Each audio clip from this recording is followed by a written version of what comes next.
Hi, welcome to our channel where we share the most intriguing stories. When a reclusive veteran's quiet mountain life is shattered by a power-hungry HOA president with a Land Rover and a forged permit, a battle ignites of land, law, and pride. What she didn't know, he's not the kind of man you threaten, and this mountain doesn't forgive trespassers. I woke up that morning expecting nothing more dramatic than a quiet cup of coffee and a long stretch of silence across the ridge.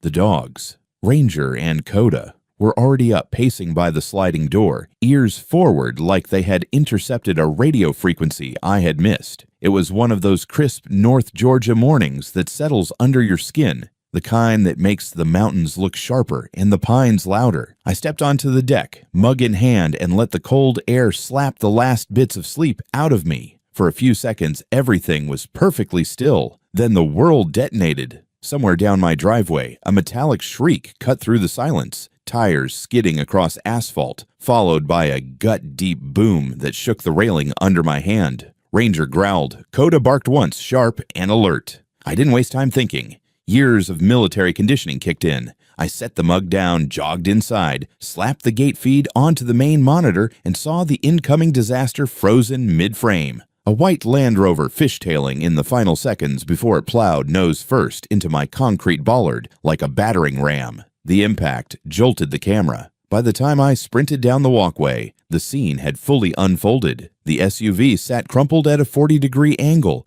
steam coughing from the hood. Passenger airbags ballooned open like overcooked dumplings. One of my gate sensors dangled from its cable, sparking in short, angry bursts. And, leaning out of the driver's seat, looking like she had just been personally betrayed by gravity, was none other than Karen Foster, High Ridge Preserve's beloved tyrant in yoga pants. She was shouting before I even reached the wreck. "This road is a death trap. I could have been killed. You're liable for this, do you hear me? Liable." I stopped a safe distance away, hands visible, assessing for injury. Training first, patience second.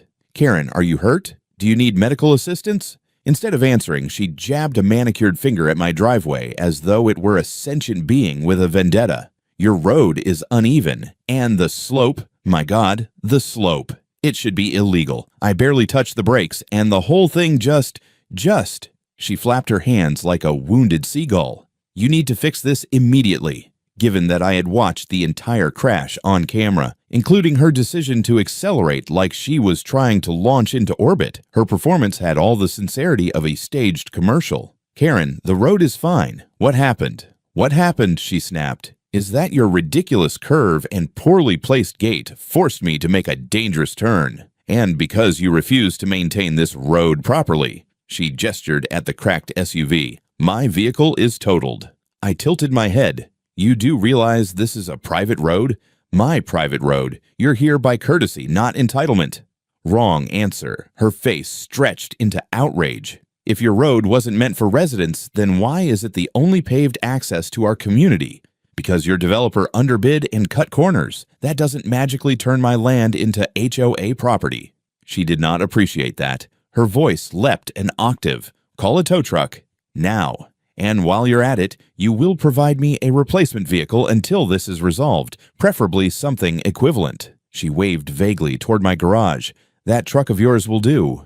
I blinked. I honestly had no words for a moment. Then, "You want my Raptor." "I expect your cooperation," she corrected. "You owe me safe access." "I owe you nothing except a call to emergency services." "Which I'm doing right now." Her expression soured into something feral as I pulled out my phone. When 911 picked up, I gave the dispatcher the basics. Collision on a private driveway. No confirmed injuries, property damage. Request for sheriff's response. Karen hissed like I'd betrayed her personally. "Why are you telling them it's private? They'll side with you." "Because it is private," I said, "and because honesty tends to work in police reports." She crossed her arms and muttered something about men with control issues, which was rich coming from the woman who acted like the entire mountain was her personal empire. The sheriff's deputy arrived nearly 15 minutes later. While he examined the scene, I pulled the footage on my phone and showed him the moment her SUV came barreling down the incline, overshooting the turn like she thought the Raptor's off-road package came standard in a Land Rover. He gave a low whistle. She was moving. Karen stiffened. I was avoiding debris. There's no debris, he replied, glancing at the road. Road looks maintained to me. And these signs, he motioned to my private drive and no public access markers, are clear. You're siding with him? She snapped. Do you know who I am? Ma'am, the deputy said calmly. I know exactly who you are. I also know what the footage shows. While the tow truck hauled away the mangled Rover, another vehicle rolled up, a sleek black SUV with tinted windows. A man in a tailored suit stepped out holding a leather portfolio. Ms. Foster, he said, I came as soon as I got your message. She pointed theatrically at me. Tell him what happens next. Her attorney, apparently. Great. He turned to me with a tight corporate smile. Mr. Vale, the community believes your negligent upkeep of this roadway contributed to Ms. Foster's accident. We'll be conducting a formal review. I almost laughed. You're welcome to review all you want. The road is up to code, the signage is clear, and the cameras recorded everything. Your client was reckless. His expression tightened. We'll be in touch. I met his gaze without blinking. So will I. He clearly didn't like that. When they finally left, the mountain quiet settled again. The only difference was the scorched patch of asphalt, the broken gate arm, and the knowledge that the morning's peace had died on impact with a Land Rover. But if Karen thought she had just won the opening move, she hadn't played chess against someone like me before. 2 days after the crash, the gate was still limping along on temporary wiring, and the shattered bollard lay stacked beside the driveway, like a casualty awaiting burial. I had spent the morning cataloging the damages for my insurance company, pulling still frames from the footage and writing out a clean timeline. My days in military intelligence taught me that documentation wins wars long before arguments ever reach a courtroom. This wasn't quite a war, but I could already feel the heat rising under the floorboards. By early afternoon, the dogs barked at the sound of a delivery truck climbing the drive. The guy in brown stepped out, handed me a thick envelope, and gave me a sympathetic wince. Rough week, huh? You don't know the half of it, I said, signing.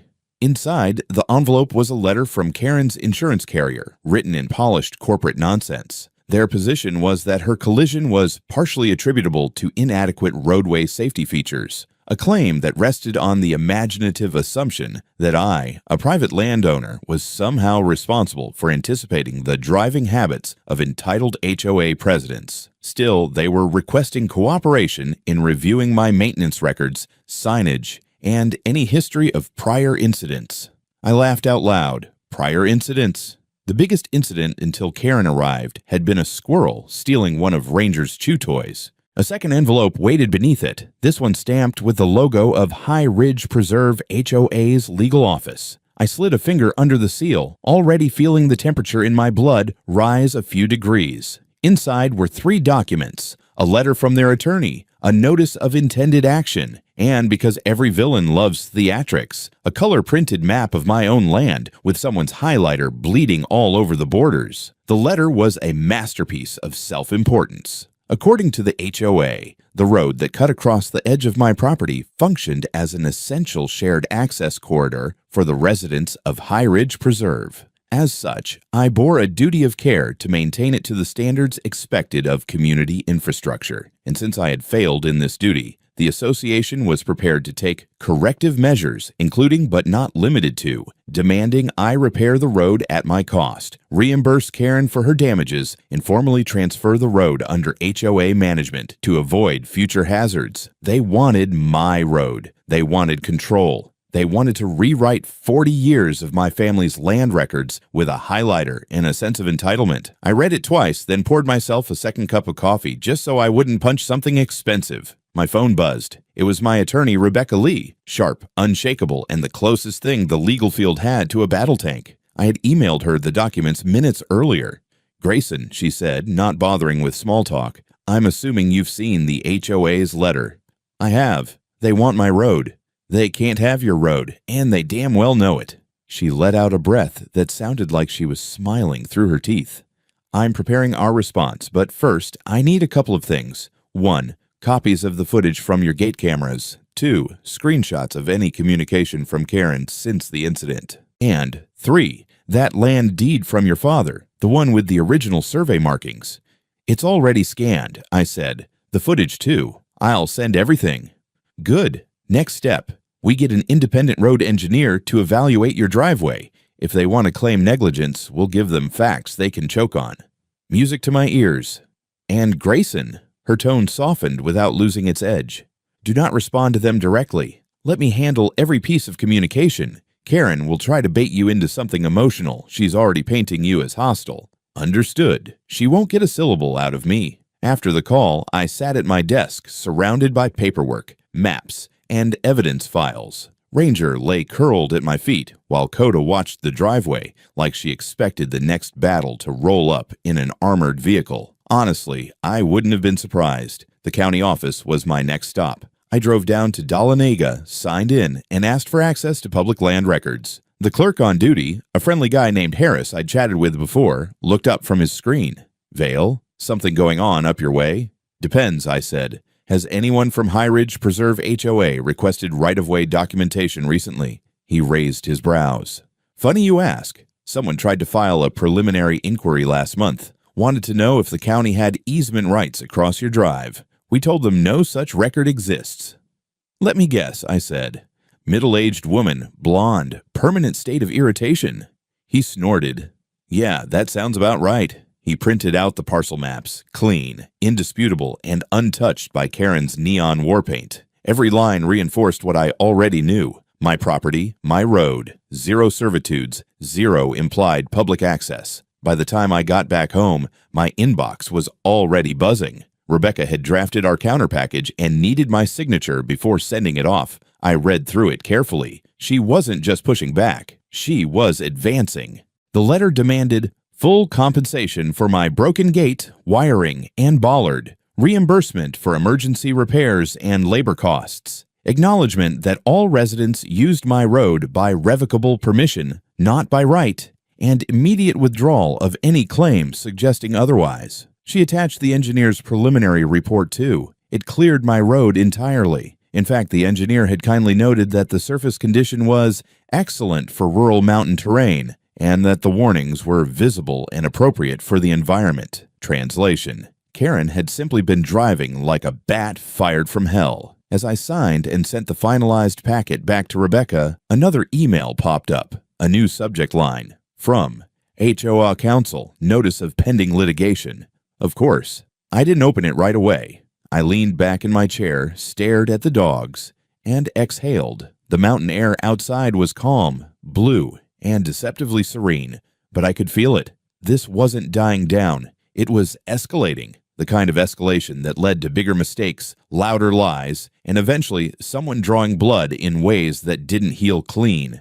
And if Karen thought I was going to fold, she had badly misread the man whose road she tried to claim. The first sign that Karen had shifted from denial to retaliation came in the form of a flyer sticking out of my mailbox like a paper tongue. I almost tossed it without looking. Junk mail, political ads, HOA propaganda, same difference. But the bold red headline caught my eye. Community Safety Alert. Well, that was new. The flyer warned residents about a potentially volatile individual occupying property adjacent to High Ridge Preserve, complete with phrases like hostile behavior, erratic aggression, and possible threats toward residents. It didn't name me outright, but the description, male, early 40s, private road with surveillance equipment, was about as subtle as a brick through a window. Karen had launched her smear campaign. I flipped the flyer over. At the bottom, in elegant serif font, was the signature, Karen Foster, President, High Ridge Preserve HOA.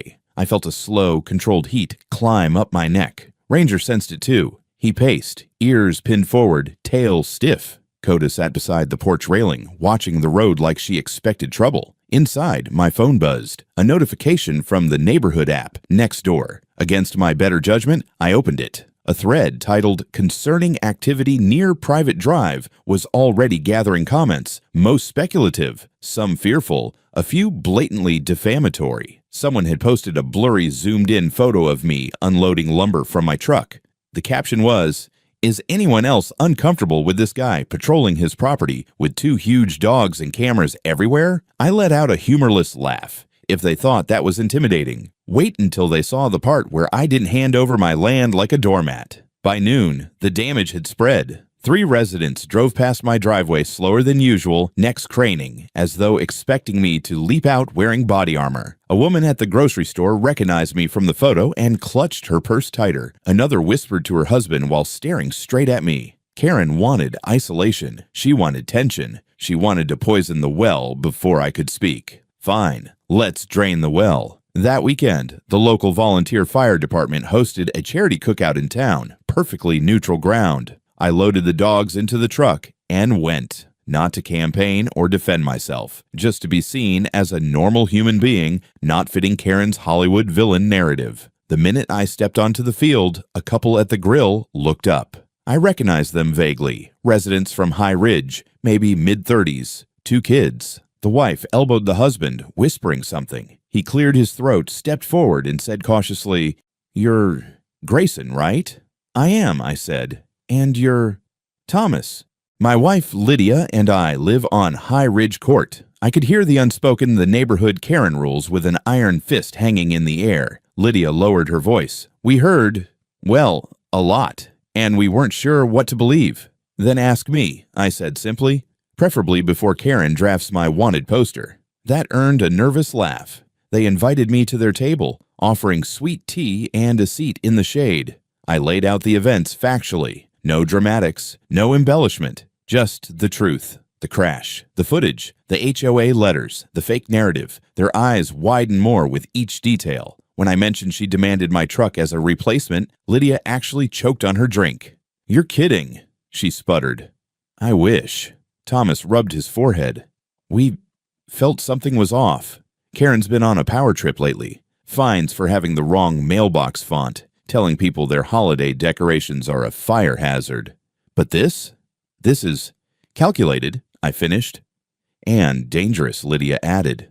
Before they left, Thomas hesitated. "Look, if you ever need someone from the community to say she's been escalating, I'll talk." Quietly.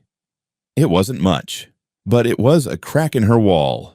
I drove home feeling something shift. Not quite relief, but a sense of terrain. Karen could roar all she wanted, but not everyone believed the Emperor's wardrobe was designer. Of course, when I got home, there was more waiting. A new post in the HOA Facebook group, screenshotted and sent anonymously by a sympathetic resident, showed Karen standing in front of a projector screen, pointing at a laminated aerial map of my property. At the top of the post, emergency meeting, discussion of road hazards and community safety. The comments were a grab bag of paranoia. What if he decides to shut the road? We need control of that access point. Someone said he threatened people with guns. Make him comply or sue him. And then the line that made my jaw clench. He doesn't understand that we can force action if he refuses. There are ways. Karen ways. Interesting word choice. To top it all off, a call came in from Harris, the clerk at the county office. "Hey, Vale," he said, lowering his voice. "Your name came up again. HOA filed a complaint saying your gate creates a hazard for emergency vehicles. They requested a review to determine if the county should mandate modifications." "They're trying to weaponize public safety," I said. "Pretty much. I thought you'd want to know before it hits the docket." "Thanks, Harris." "Really?" When the call ended, I stood on my porch for a long moment, feeling the mountain air settle like cold steel around me.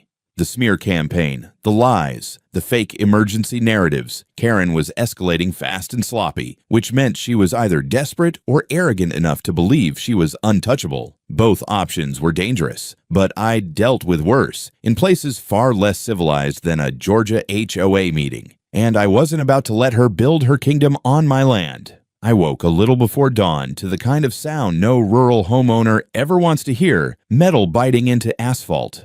At first, my sleep-heavy brain tried to file it under thunder, maybe distant construction, but the vibration in the floorboards told another story. Ranger's bark followed, sharp and alarmed, and Coda barreled toward the front door like she was prepared to take on a platoon. I grabbed my phone and pulled up the driveway camera. The feed lit up with chaos. Floodlights, a flatbed truck, a skid steer loader already carving into the edge of my road like it was government property. For a full second, I just stared. Not in disbelief. Karen had burned through that luxury days ago, but in the kind of stunned irritation only bureaucratic arrogance can produce. Then training overrode emotion. I threw on boots, clipped the dogs behind the gate inside, hit record on my phone, and stepped out into the cold morning air. By the time I reached the bottom of the drive, the construction crew was in full swing. One guy had spray-painted bright orange guidelines along my asphalt. 2 more were unloading rebar. A foreman with a reflective vest and clipboard was shouting orders like he was reclaiming Normandy. The engine of the skid steer roared as it gouged a fresh groove into the side of the pavement. I walked straight into the work zone, staying just outside the blade path. "Morning," I called out, voice flat. "Which one of you is in charge?" The foreman turned, squinting. "Can I help you?" "You're on my property," I said. "Who authorized this work?" He flipped open his clipboard and pulled out a neatly laminated sheet. "We have a county-approved permit and signed owner consent. Expansion project, road widening for safety." I held out my hand. "Let me see it." He hesitated, then passed it over. One glance was all I needed. Someone had gone to considerable effort, county letterhead, permit formatting, even a forged routing number. But the signature at the bottom, the one claiming to be mine, looked like a toddler had traced my name using a butter knife. "This is fake," I said. The foreman puffed up defensively. "Ma'am from the HOA said everything was cleared legally." "Ma'am from the HOA doesn't own this land." He shrugged, looking genuinely torn. "Look, buddy, we just go where we're told. You got an issue, take it up with the folks who hired us. We're on the clock." The skid steer lurched forward again, tearing another bite out of my road. That was enough. I stepped back and dialed the sheriff's office. "This is Grayson Vale," I said. "I need deputies at my address for trespassing and destruction of property. A construction crew is performing unauthorized work on my land with forged documents." The dispatcher didn't waste time. "Units en route." Next, I called the county permitting office. When the clerk answered, I read off the permit number stamped on the forged sheet. There was a pause, then, sir, that number isn't valid for any project in Lumpkin County. And the Form ID belongs to a template we retired 2 years ago." "Then you'll want to send someone," I said, and I left it at that. The foreman paced while his crew slowed to an uneasy halt, clearly sensing the situation slipping out of inconvenient and into felony. When the first patrol car rolled up, he threw his hands in the air and barked at his guys to stand down. Deputy Howard stepped out, the same one who took Karen's accident report. He scanned the scene, took in the torn asphalt, the equipment, the forged permit still in my hand. His jaw tightened. "Morning, Mr. Vale. I assume this is not your doing." "No," I said simply, handing him the document. "This is what they showed me." He looked it over, then whistled.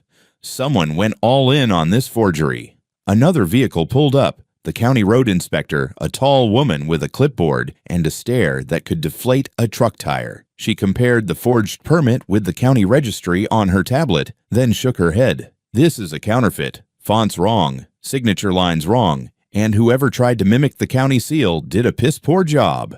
The foreman looked like he wished he'd called in sick. Before anyone could say more, a familiar silver rental SUV came barreling up my drive, fast, reckless, the Karen way. She swung the door open so hard it bounced back on its hinges and stomped toward us like she owned the mountain. "What is the meaning of this?" she demanded, glaring at the deputy, the inspector, and then at me. "Why is work being stopped? This road is unsafe.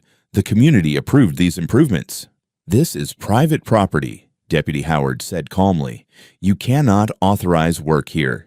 "It's essential infrastructure," Karen snapped. "He doesn't understand that his personal preferences don't outweigh community safety." I ignored the jab. "Karen, you forged my signature." She scoffed. "Please, that document was given to me by the county." The inspector stepped forward. "Ma'am, I work for the county. This permit isn't ours." For a beat, Karen froze, caught between indignation and realization, but arrogance chose her next words for her. "Well, perhaps the contractor submitted the wrong form." The foreman shook his head vehemently. "You emailed it to us.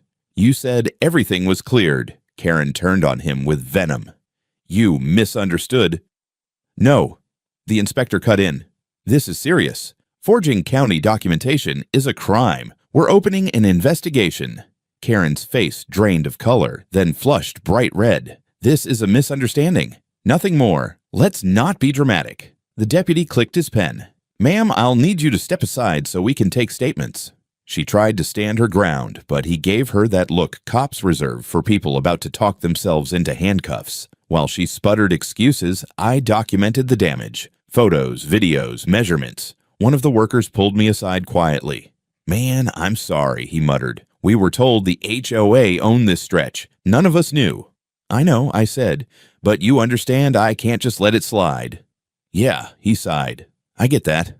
By the time the equipment was packed and hauled away, the sun was finally breaking over the ridge. I stood at the edge of my driveway, looking at the fresh gouges in my asphalt and the orange spray-painted lines scarring the surface. This wasn't just overreach anymore. This was escalation. Blatant, reckless, criminal escalation. And Karen had just handed me evidence sharp enough to carve through an entire HOA board. I locked the gate behind me, walked back to the house, and made myself a fresh pot of coffee. I was going to need it. 3 days after the unauthorized construction fiasco, the investigation shifted into a higher gear. I knew it the moment I saw the unmarked county sedan rolling slowly up my drive. A deliberate pace, the kind used by people who already know exactly where they're going. Ranger let out a low growl. Coda stood beside the door like she expected a negotiation. A tall man in a dark jacket stepped out, flipped open a badge wallet, and introduced himself.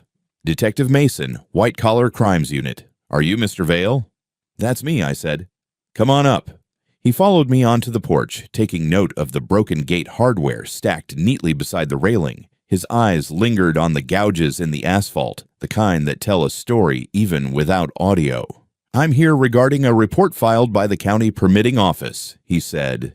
"Suspected forgery of official documents connected to roadwork on your property. I understand you're the landowner of record." "I am, and you're welcome to every piece of evidence I've got." His brows lifted slightly as if he wasn't used to such immediate cooperation. "Then let's start inside, if that's all right."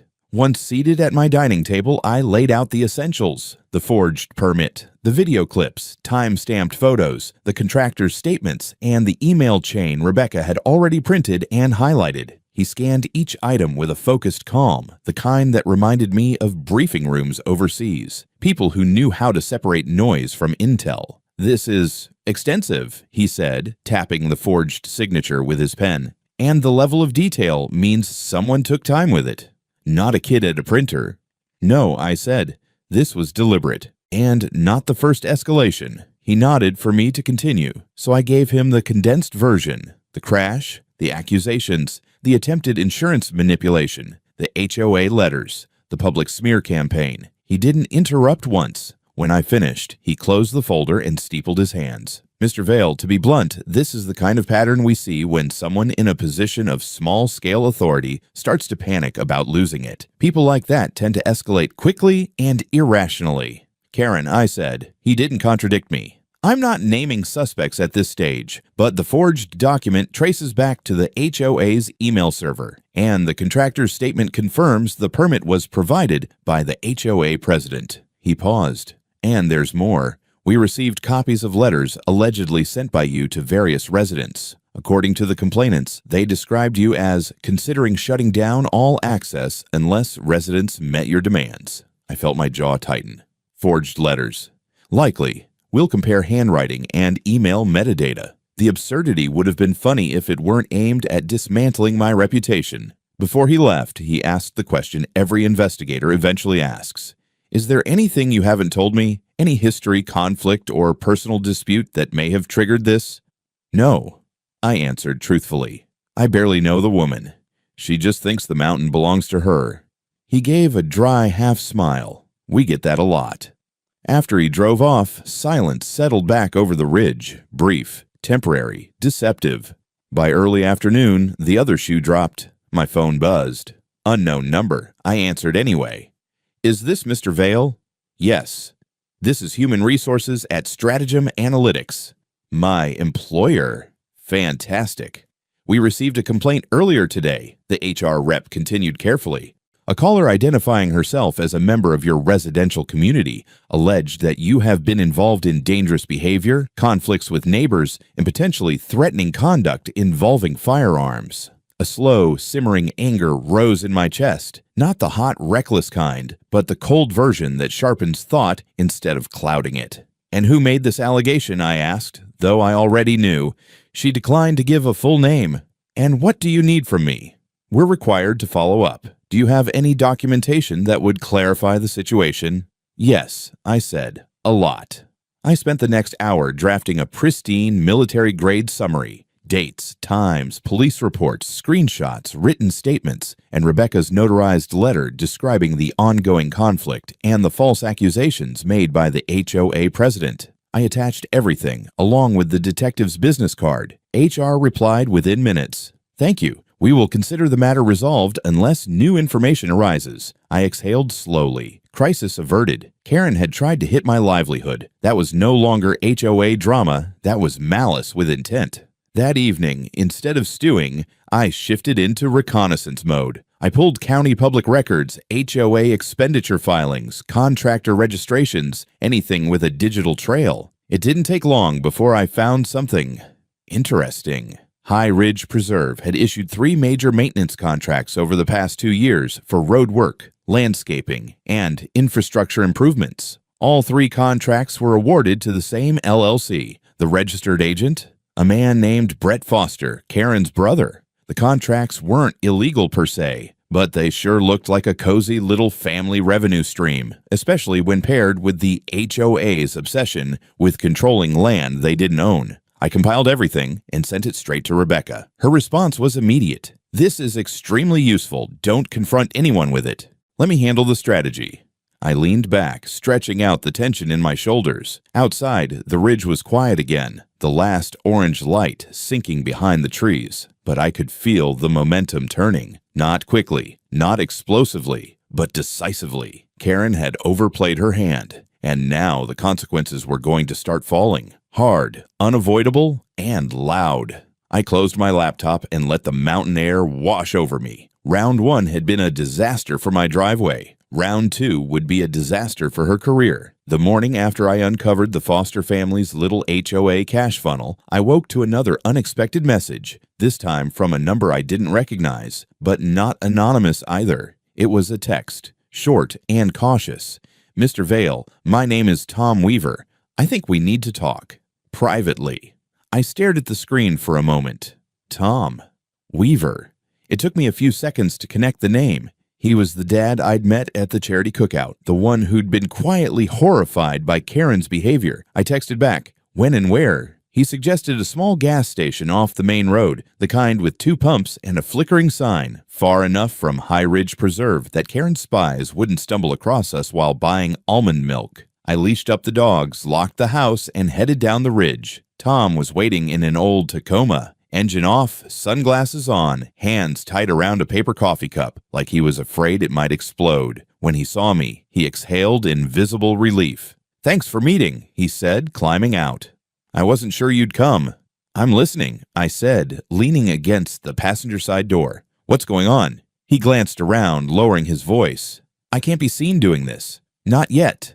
But the HOA board is cracking. People are scared. Karen's been losing control." I raised an eyebrow. "You mean more than usual?" He gave a humorless laugh. "A lot more. The construction fiasco shook people. Some board members are terrified the county investigation will spill over and make the HOA look liable, and Karen is trying to keep everyone in line by leaking half-truths and threatening fines." "That sounds like her," I said. "What pushed you to contact me now?" Tom swallowed, then pulled a folder from his truck, thin, like he'd only taken what he dared. Inside were printed screenshots and email chains. "I copied these before she locked down the board communications. She doesn't know I have them." The first page stopped me cold. It was an email from Karen sent 2 days before the construction crew tore up my road. The subject line read, "Driveway Resolution Strategy." Her words were worse than the title. "If Mr. Vale refuses to cooperate, we need to create grounds for county intervention. A safety hazard claim could pressure the inspector's office. Once the road is classified as inadequate for emergency vehicles, we'll have authority to take corrective action. Consider temporary modifications or visual indicators to demonstrate the issue." I stared at it for a long moment. "Tom," I said slowly, "this is evidence of premeditated fraud." "That's not all," he said, flipping to the next page. A group chat transcript, 7 members. Karen's messages were marked by a red bar. The crash worked in our favor. We need to make a case that the curve is dangerous. If Vail pushes back, we remind the county that he's been hostile in the past. He'll fold if he thinks we can shut down access. Don't let anyone talk to him directly." Then another line from late at night. "If he wants a fight, fine. I'll destroy him before he makes this personal." If Karen's intention had been subtle, she'd failed spectacularly. "She's been manipulating the entire board," Tom said, "twisting every incident to look like your fault. She even said she had the county on her side and that she'd gotten someone in the office to fast-track complaints." "Is that true?" I asked. He shook his head quickly. "No. She just says things with absolute confidence and hopes no one questions her. But people finally are." The last document he handed me was the most explosive, an internal memo requesting approval to use HOA reserve funds to cover preliminary costs for road improvement adjacent to community borders. No location listed, no property owner mentioned, just adjacent to community borders. "She pushed this through last quarter," Tom said. "We thought it meant repaving the cul-de-sac. Turns out half the money went to her brother's company." "Of course it did." Tom rubbed his forehead. "Look, Mr. Vail, I'm not a confrontational person, but she's turned this place into a dictatorship. People are scared. If they speak up, she fines them. If they question her, she threatens to drag them before the board. When she started going after you, some of us thought maybe she finally picked the wrong fight." "She did," I said flatly. He looked up at me. "I'll testify, if it comes to that. And I think others will too, quietly at first. But once someone breaks the ice..." I nodded. "I appreciate it, Tom. More than you know." We parted ways discreetly. Tom drove back toward the manicured streets of High Ridge Preserve. I drove back up the winding mountain road to my land, my dogs panting softly in the back seat. Halfway home, my attorney called. "Grayson," Rebecca said, her tone sharp. "The detective updated me. The county prosecutor is considering filing charges for document forgery, and the construction contractor confirmed Karen supplied the permit herself." As expected. "There's something else," she added.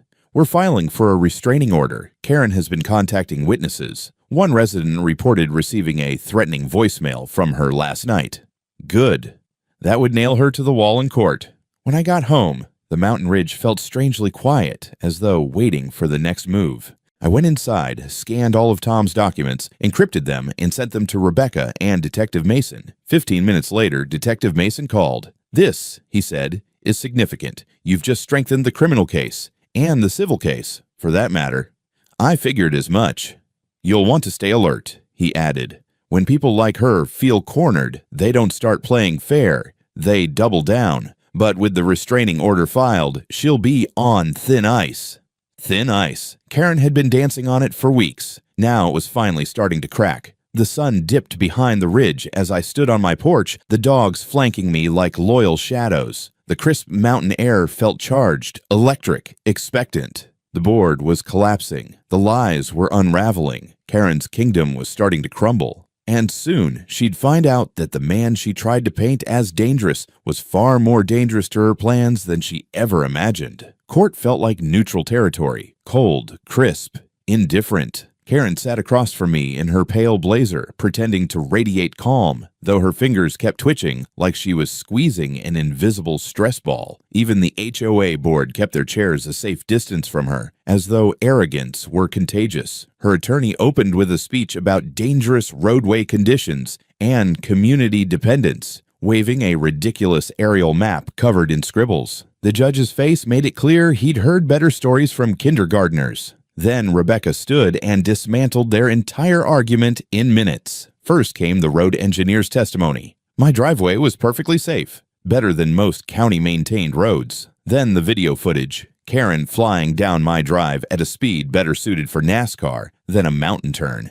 A few people in the courtroom actually winced. Next, Detective Mason testified about the forged permit. His tone was clinical, irrefutable. Metadata, timestamps, origin all pointed straight at the HOA office. Then came the real knife twist. Tom's testimony, quiet, steady, but devastating. He spoke about hidden discussions, Karen manipulating votes, her plan to create a hazard to force county intervention. He read her own messages aloud. The room tightened around her like a noose. When it was my turn, I kept it simple. Facts, timestamps, no drama. I hadn't threatened anyone. I had documented everything. Karen's attorney finally tried to paint me as unstable, but the judge shut him down so fast he nearly sat before being told. In the end, the ruling came clean and sharp. The HOA's counterclaim was dismissed. Karen's crash was her fault. I had maintained my property responsibly, and the forged permit was being forwarded to the district attorney for criminal charges. The judge added a final blow.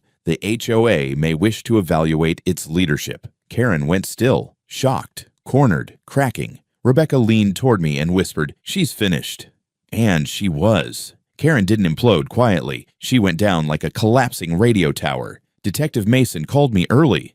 "The DA has filed charges. Forgery, false documents, interference. She's in custody." Just like that, the Queen of High Ridge Preserve became its criminal headline. Her brother Brett, the contractor receiving HOA money, landed in a county audit. The HOA board scrambled to distance themselves, holding a panicked meeting that ended with Karen suspended indefinitely. Then local news picked up the story. Suddenly, I wasn't the dangerous man with dogs and cameras. I was the homeowner who exposed corruption. People who once avoided eye contact now apologized, offered muffins, brownies, whatever suburban guilt produces. Meanwhile, Rebecca negotiated a settlement so clean it felt like paperwork poetry. Full compensation, a written apology, and a legally binding acknowledgement that my land was forever outside HOA jurisdiction. With the chaos fading, I finally rebuilt my gate, stronger, quieter, smarter. And I added the sign, "Private Road, $5 access fee. Funds support local animal rescue below." In smaller letters,